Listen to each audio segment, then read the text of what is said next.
বাবা, বাবা তুমি দেখো বাবা, লালন যেন ভালোভাবে বাড়ি ফিরে আসে।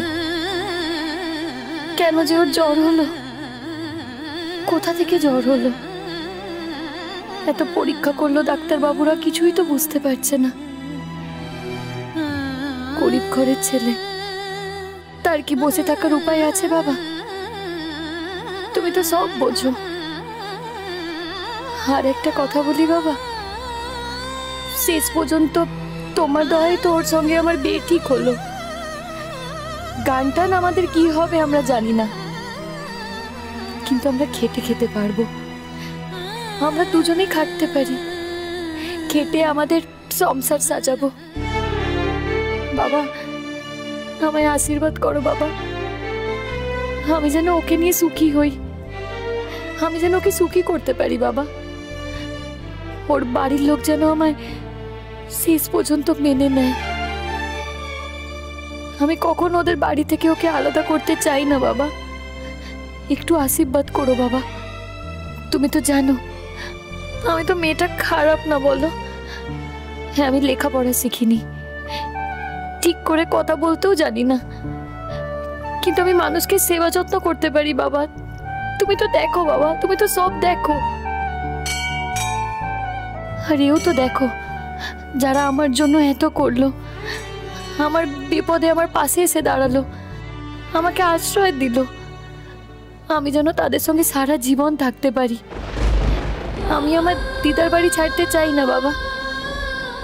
কাজ করে যখন খেতে হবে, আমি আমার দিদার বাড়িতেই কাজ করব। আমার এইটুকু স্বপ্ন তুমি পূরণ করো বাবা।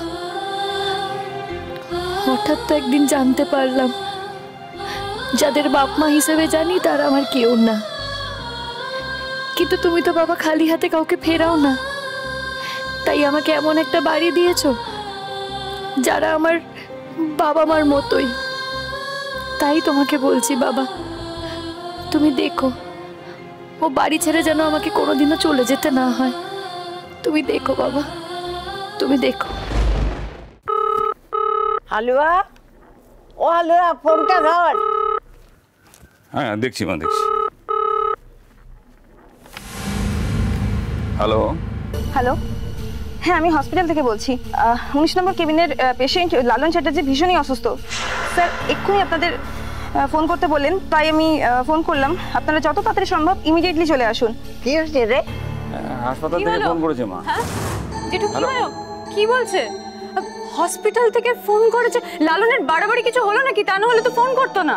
আরে দাঁড়া না, শুনিনি এখনো। হ্যালো, কি হয়েছে? তো ভালোই হয়ে গেছিল, আপনারা তো আজকালের মধ্যে ছেড়ে দেবেন বলেছিলেন, তাহলে কি হলো?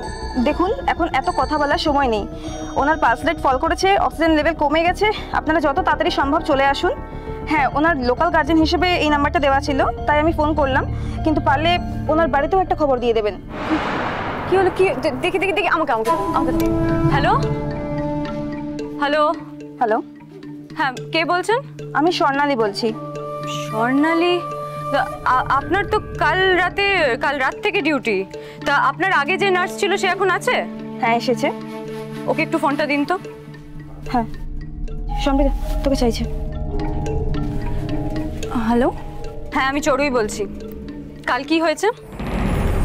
আমি কিছু জানি না, তবে যেই ওষুধটা ওকে একবার খাওয়ানোর কথা হয়েছিল সেটা হয়তো দুবার খাওয়ানো হয়েছে কিনা আমি জানি না।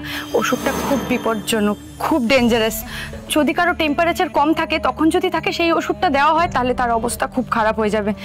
আমি কিছু জানি না, কিন্তু একটা ওষুধ কম পাওয়া গিয়েছে। কাল রাতে কি ফুলঝুরি ওখানে ছিল? তুই তো সবই জানিস। যেটুকু জিজ্ঞেস করছি সেটুকু উত্তর দাও। কাল রাতে কি ফুলঝুরি ওখানে ছিল? হ্যাঁ ছিল। দেখেছো, কাল রাতে ফুলঝুরি ওখানে ছিল। ফুলঝুরির বোকামোর জন্য আজ লালনের এই অবস্থা। ওকে আমি ছাড়বো না। মানুষ খুনের দায়, ইচ্ছাকৃত খুনের দায় আমি ওকে এবার ফাঁসাবো। তোমরা দেখো, আমি এক্ষুনি ওর বাড়ি যাচ্ছি। শোন, আমি রাখছি। হ্যাঁ হ্যাঁ রাখুন। হালুয়া, হ্যালো, আমাকে তুই একটু বুঝিয়ে বলতে, আমি কিছুই বুঝতে পারছি না বাবা। এই তুই এর মধ্যে ফুলঝুরিকে জড়াচ্ছিস কেন? ফুলঝুরি তো কাল রাতে আমার সঙ্গে বাড়ি ফিরে এসেছিল। কি বলছিস তুই? একটা ওষুধ কম পড়ছে জেঠু, বুঝতে পারছো? তার মানে কি হয়েছে? ফুলঝুরি লালনকে এক্সট্রা ওষুধ খাইয়ে দিয়েছে। ঠাম্মা, যে ওষুধ খাওয়ালে লালনের শরীর খারাপ হতে পারে, শরীরের জন্য ডেঞ্জারাস, ও সেই ওষুধটাই খাইয়েছে, তাই জন্যই তো ওর এরকম রিয়াকশন হচ্ছে। ওষুধটা খাইয়েছে রাত্রে, হ্যাঁ? তাহলে এখন শরীর খারাপ হবে কেন? কি বলছিস তুই? আমিও সেটা বুঝতে পারছি না। জেঠু, আমি তো ওখানে ছিলাম না, আমি জানবো কি করে? আমাকে ডক্টররা যা বলছে, নার্স যা বলছে, আমি তো সেটুকুই বলছি। আমি আর এখানে থাকতে পারছি না, আমাকে এক্ষুনি যেতে হবে। এই দাঁড়া দাঁড়া দাঁড়া, আমি আগে ফুলঝুরিকে খবরটা দিয়ে আসি। ফুলঝুরি মন্দিরে গেছে, তোর বড় মাও গেছে, আমি যাচ্ছি ফুলঝুরির কাছে। ফুলঝুরিকে কেন খবর দেবে তুমি? ফুলঝুরির নাম নিচ্ছ কেন? ওর জন্যই তো আজকে লালনের এই অবস্থা। আর তুমি বলছো ফুলঝুরিকে খবর দিক? তো তোমরা না আমার মাথা খারাপ করে দেবে, বুঝলে? মা, কি করি বলো তো? না না, তোকে ফুলঝুরিকে খবর দিতে হবে। কদিন বাড়ির সে বউ হবে তার। না, তুই যা, শিগগিরই যা, ফুলঝুরিকে খবর দে। কেউ যাবে না, আমি যাব। আমি লালনের বাড়ি যাব, আমি গিয়ে সবটা বলবো। তারপর তোমরা দেখো, লালনের পুরো বস্তি খেপে উঠবে। তারপরে আমিও দেখবো ফুলঝুরি কি করতে পারে আর ওর কি হয়। আর শোনো ঠাম্মা, অনেক হয়েছে, অনেক সহ্য করেছি আমরা ওকে। আরেকটা কথা, ধর্মের কল না বাতাসে নড়ে। কি বলছিস? ধর্মের কাল বাতাসে নড়ে? হ্যাঁ? লালনের ক্ষতি হলে কি তুই খুশি হস? না, তাহলে এবার কি? আমি তোমাদের সাথে এত কথা বলতে পারছি না, আমাকে এক্ষুনি লালনের বাড়ি যেতে হবে। আমি তো কিছু বুঝতে পারছি না, আবার কি হবে? আমিও কিছু বুঝতে পারছি না মা, আমার বুদ্ধি কাজ করছে না, আমার নার্ভাস লাগছে, ভীষণ নার্ভাস লাগছে।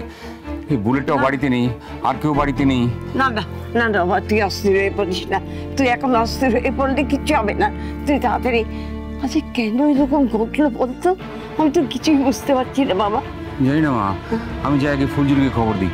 শোনো, আমি ওখান থেকেই হসপিটালে চলে যাবো, বুঝছো তো? তুমি কিন্তু একা থাকছো বাড়িতে। আরে আমার জন্য ভাবিস না বাবা, আমার জন্য ভাবিস না। আমি একা থাকলে কিচ্ছু হবে না, কিন্তু লালনের ক্ষতি হয়ে গেলে যত সময় যাবে ততই ওর খারাপ হবে রে। ঠিক আছে, তুই যা, ঠিক আছে, আমি তাড়াতাড়ি আসছি। যা, তাড়াতাড়ি যা।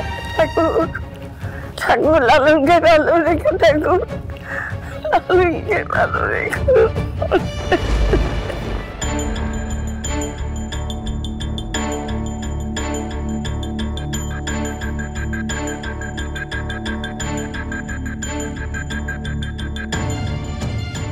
এতক্ষণ তো শ্বাসকষ্ট হচ্ছিল, দেখুন স্যার এখন কেমন চুপ করে গেছে।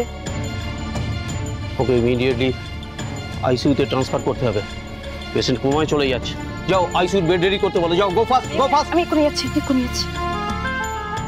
স্যার, সবে ছেলেটি গানে নাম টাম করছিল, এত স্ট্রাগলের পর ছেলেটা মারা যাবে? Something has happened. কিছু তো একটা ঘটেছে। Something is wrong in it. But কি সেটা? আচ্ছা, তুমি বললে না ওষুধ একটা কম আছে? Yes sir. তার মানে কোনোভাবে ওকে দুটো ওষুধ খাওয়ানো হয়েছে। মাই গড, এটা তো সাংঘাতিক ওষুধ। তার মানে ওর এখন ড্রাগ রিঅ্যাকশন চলছে। আমি তোমাদের বারবার সাবধান করে দিয়েছিলাম। হ্যাঁ, তোমাদের কারুর চাকরি থাকবে না, কাউকে বাঁচানো যাবে না। স্যার, আমাদের বাড়ির লোকেদের অ্যালাউ করাটা উচিত হয়নি। Shut up! আর একটা কথাও আমি শুনতে চাই না। এখন দরদ উতলে উঠছে। যখন পেশেন্টকে দেখার দরকার ছিল কোথায় ছিলে? আমি তোমাকে জিজ্ঞেস করছি, কোথায় ছিলে তুমি?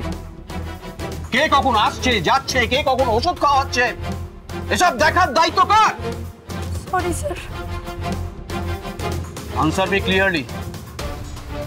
আমি তোমার কাছে জানতে চাইছি, আর তুমি উল্টে আমাকে প্রশ্ন করছো।